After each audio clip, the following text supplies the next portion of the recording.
ಅತ್ಯಲ್ಪ ಕಾಲದಲ್ಲಿ ಒಂದು ವ್ಯವಸ್ಥಿತವಾದ ಕಾರ್ಯಕ್ರಮ ಹಮ್ಮಿಕೊಂಡ ಕಟೀಲು ಶಿಕ್ಷಣ ಸಂಸ್ಥೆಯ ಸಾಧನೆ ಅಭಿನಂದನೀಯ ಎಂದು ಸಮ್ಮೇಳನಾಧ್ಯಕ್ಷ ಶ್ರೀಧರ್ ಡಿಎಸ್ ಹೇಳಿದರು.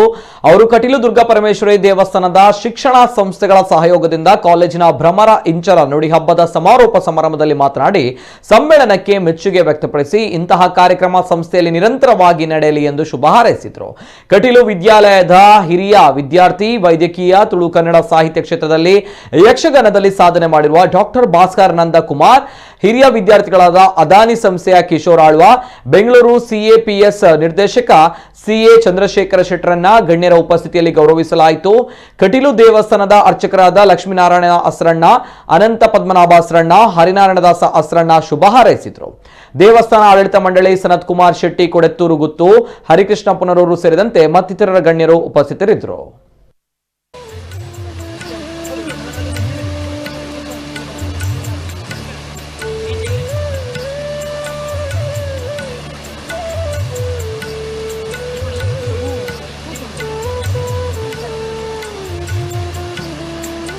ಶ್ರೀಯುತ ಬಿಪಿನ್ ಚಂದ್ರ ಸರ್ ಅವರು ವೇದಿಕೆಯಲ್ಲಿರುವ ಎಲ್ಲ ಗಣ್ಯರಿಗೆ ಹೂವನ್ನು ನೀಡಿ ನಮ್ಮ ಮುಂದಿನ ಸನ್ಮಾನಿತರು ಸಿಎ ಚಂದ್ರಶೇಖರ ಶೆಟ್ಟಿ. ನಾನು ಈ ಸಂದರ್ಭದಲ್ಲಿ ಪರಿಚಯಿಸುತ್ತಾ ಅವರ ಸನ್ಮಾನ ಪತ್ರವನ್ನು ವಾಚಿಸುತ್ತೇನೆ.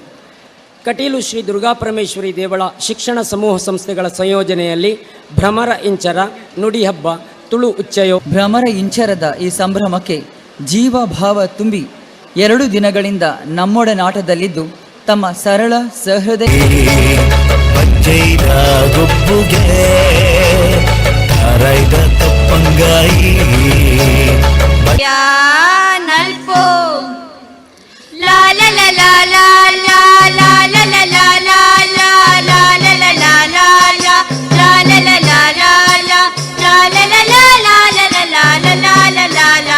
ವಿದ್ಯಾರ್ಥಿಗಳೇ ಮತ್ತು ಅಧ್ಯಾಪಕರೇ, ಪ್ರಾಂಶುಪಾಲರುಗಳೇ, ಮುಖ್ಯೋಪಾಧ್ಯಾಯರುಗಳೇ, ಇಂತಹ ಒಂದು ವ್ಯವಸ್ಥೆ ಇದ್ದರೆ 2 ದಿವಸ ಏನು, ಎಷ್ಟು ದಿವಸಕ್ಕೂ ಇಲ್ಲಿಯಾದರೂ ನೀವು 1 ತಿಂಗಳು ಮೊದಲು ಈ ವ್ಯವಸ್ಥೆ ಎಂಬುದಾಗಿ ನಿರ್ಣಯಿಸಿಕೊಂಡಿದ್ದರೆ ಇನ್ನೂ ಏನೇನು ಮಾಡ್ತಿದ್ರೆ ಅನ್ನೋದು ನನಗೆ ಸಂಶಯ ಉಂಟು. ಈಗ ಕಾಣ್ತಾ ಇದೆಯಲ್ಲ ನೋಡಿ, ಇಲ್ಲಿ ಮಾಡಿದ ಡೆಕೋರೇಷನ್ಗಳು ಇದು ವಿದ್ಯಾರ್ಥಿಗಳೇ ಮಾಡಿದ್ದು, ಮುಂದುಗಡೆ ಇರುವ ಮುಖವಾಡ ಅದು ವಿದ್ಯಾರ್ಥಿಗಳೇ ನಿರ್ಮಿಸಿದ್ದು, ಮತ್ತು ಎಲ್ಲಿ ಹೋದರೂ ಏನು ಬೇಕು ಸರ್ ಅಂತ ಪ್ರತಿಯೊಂದು ಸಂದರ್ಭದಲ್ಲಿಯೂ ಅಲ್ಲಲ್ಲಿಗೆ ವಿದ್ಯಾರ್ಥಿಗಳು ನಿಂತು ನಾವೀಗ ಏನೋ ಕೊಡ್ತಾರಲ್ಲ, ಸನ್ಮಾನಿಸ್ತಾರೆ, ಶಾಲು ಹೊಚ್ತಾರೆ, ಅದು ಶಾಲು ಹೊಚ್ಚಿ ನಾವು ಒಳಗೆ ಕೂತಿದ್ದೊಳಗೆ ಶಾಲು ಅಲ್ಲಿ ತುಂಬಿಸಿ ಬಂದಾಯಿತು ನಮ್ಮ ಹತ್ರ. ಈ ಬಗೆಯ ವ್ಯವಸ್ಥಿತವಾದಂತಹ ಒಂದು ಚಿತ್ರಣ ಪ್ರಾಯಶಃ ಯಾವ ಸಮ್ಮೇಳನದಲ್ಲೂ ಕಾಣಲಿಕ್ಕೆ ಸಿಗಲಿಕ್ಕಿಲ್ಲ. ನಾನು ಹೊಗಳಿಕೆಗೆ ಹೇಳ್ತಾ ಇರೋದಲ್ಲ, ನಿನ್ನೆಯಿಂದ ಸುಮಾರು 2,500ಕ್ಕಿಂತಲೂ ಹೆಚ್ಚು ವಿದ್ಯಾರ್ಥಿಗಳ ಭವ್ಯವಾದ ಮೆರವಣಿಗೆಯನ್ನು ನಾನು ನೋಡಿದ್ದೇನೆ. ಅದೇನು ಚೆಂದ ಇತ್ತು. ಹೀಗೆ ಎಲ್ಲಿಯಾದರೂ ಮಳೆ ಬಂದಿದ್ದರೆ ಎಷ್ಟು ಅನರ್ಥ ಆಗ್ತಿತ್ತು ನೋಡಿ, ಕೊನೆಗೆ ಬಂತು. ಆಮೇಲೆ ಇಲ್ಲಿ ಬಂದ ಮೇಲೆ ಆ ವಿದ್ಯಾರ್ಥಿಗಳ ಶಿಸ್ತು. ಮತ್ತು ಇನ್ನೊಂದು ವಿಷಯ ನಾನು ಗಮನಿಸಬೇಕಾದಂದರೆ, ವಿದ್ಯಾರ್ಥಿಗಳನ್ನು ಡಬ್ಬಿಯ ಹಣ ತೆಗೆಯುವ ದಿವಸ ಶಾಲೆಯ ಮಾಸ್ಟರವರು ದೇವಸ್ಥಾನಕ್ಕೆ ಬಂದು ಸಂಬಳ ತೆಕ್ಕೊಳ್ಬೇಕಿತ್ತು. ಅಂಥ ಸಂದರ್ಭದಲ್ಲಿಯೂ ಶಾಲೆ ನಡೀಬೇಕು, ವಿದ್ಯಾಸಂಸ್ಥೆ ಬೆಳಗಬೇಕು, ಮಕ್ಕಳಿಗೆ ಈ ಊರಿನ ಜನತೆಗೆ ವಿದ್ಯಾಭ್ಯಾಸ ಸಿಗಬೇಕು ಅಂತ ಹೇಳಿ ಹಿಂದಿನಿಂದಲೂ ಭಾಳಷ್ಟು ಪ್ರಯತ್ನ ಮಾಡ್ತಾಯಿದ್ರು. ಬಹುಶಃ ವಿದ್ಯಾಸಂಸ್ಥೆ ಬೆಳೆಯಲಿಕ್ಕೆ ಮೂಲ ಕಾರಣವೇ ಆ ಸಾಧನೆ. ಬಹುಶಃ ಅದರಿಂದ ಅದರೊಟ್ಟಿಗೆ ದೇವಸ್ಥಾನವು ಬೆಳೆಯಿತು. ದೇವಸ್ಥಾನ ಬೆಳಗಿ ವಿದ್ಯಾಸಂಸ್ಥೆ ಮತ್ತಷ್ಟು ಬೆಳೆಯಿತು. ಹಿಂದಿನಿಂದಲೂ ಈ ವಿದ್ಯಾಸಂಸ್ಥೆಯಲ್ಲಿ ವಿಶೇಷವಾದಂತಹ ಪಾಠ್ಯೇತರ ಚಟುವಟಿಕೆಗಳು ನಡೀತಾ ಇತ್ತು. ಬಹುಶಃ ಈ ಜೂನಿಯರ್ ಕಾಲೇಜ್ ಆದಂಥ ಸಂದರ್ಭದಲ್ಲಿ ಸರ್ವಸಾಮಾನ್ಯವಾಗಿ ಪಠ್ಯ ಚಟುವಟಿಕೆಯಿಂದಲೂ ಹೆಚ್ಚು 30 ವಿದ್ಯಾ ಸಂಘಗಳನ್ನೆಲ್ಲ ನಡೆಸಿ ಎಲ್ಲ ವಿದ್ಯಾರ್ಥಿಗಳು ಪಾಠೇತರ ಚಟುವಟಿಕೆಯಲ್ಲಿ ತಮ್ಮನ್ನು ತಾವು ತೊಡಗಿಸಿಕೊಳ್ಳುವಂತೆ ಇಲ್ಲಿಗೆ ತುಂಬ ಪ್ರೋತ್ಸಾಹ ಈ ವಿದ್ಯಾಸಂಸ್ಥೆಗೆ ನಮ್ಮ ದೇವಳದಿಂದ ಸಿಗ್ತಾ ಇತ್ತು.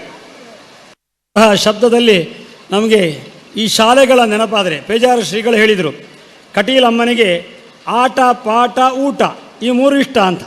ಅದರಲ್ಲಿ ಆಟ ಮತ್ತು ಊಟ ಅಲ್ಲಿ ದೇವಸ್ಥಾನದಲ್ಲಿದ್ದರೆ ಪಾಠ ನಡೆಯುವುದು ಇಲ್ಲಿ. 1944ನೇ ಇಸ್ವಿಯಲ್ಲಿ ಬಹಳ ದೊಡ್ಡ ನೆರೆ ಬಂದಾಗ 3 ವಸ್ತು ಉಳಿದಿದೆ. ಒಂದು ಗೋಪಾಲಕೃಷ್ಣ ಆಶ್ರಮರು, ಅದು ಬಿಟ್ಟರೆ ಅಲ್ಲಿ ಒಳಗೆ ಕಾಣಲಿಕ್ಕೆ ಸಿಗ್ತದೆ ಒಂದು ಕಲೆಂಬಿ, ಮತ್ತೊಂದು ಗೊತ್ತಿಲ್ಲ ಯಾವುದು ಅಂತೇಳಿ.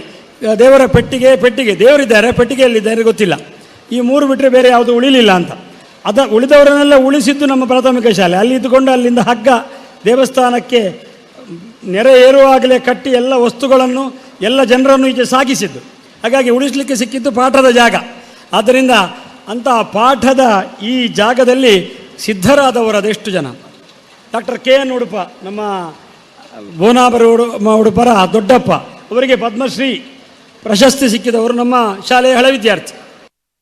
ಅಷ್ಟು ತಥಾ ಗುರುಮುಖಾದ ಅನ್ಯತ್ ನಿಮಿತ್ತಾಂತರಂಚ.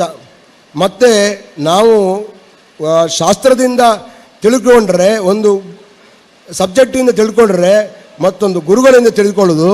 ಮತ್ತು ಅನ್ಯತ್ ನಿಮಿತ್ತಾಂತರಂಚ, ಗುರುಗಳು ಇದು ವಿದ್ಯಾರ್ಥಿಗಳು ತಮ್ಮ ಸ್ವಯಂ ಆಗಿರತಕ್ಕಂತಹ ಮೇಧಾವಿತನದಿಂದ ಅವರು ಸರಿಯಾಗಿ ನಾವು ಇದನ್ನು ತಿಳಿದುಕೊಳ್ಳಬೇಕು ಎಂಬಂತಹ ಐಚ್ಛಿಕ ಭಾವನೆಯಿಂದ ಮುಂದುವರಿದಾಗ ಅವರಿಗೆ ಒಂದು ಹೊಸತಾದಂತಹ ಅದರ ಬಗ್ಗೆ ಜ್ಞಾನೋದಯ ಆಗ್ತದೆ. ಜ್ಞಾನೋದಯ ಆಗಿ ಅವರು ತಮ್ಮ ಜ್ಞಾನ ಭಂಡಾರವನ್ನು ಏರಿಸಲಿಕ್ಕೆ ಅವರಿಗೆ ಸಾಧ್ಯತೆ ಆಗ್ತದೆ. ಈ ರೀತಿ ವಿದ್ಯಾರ್ಥಿಗಳು ಮೇಲ್ಪಂಕ್ತಿಗೆ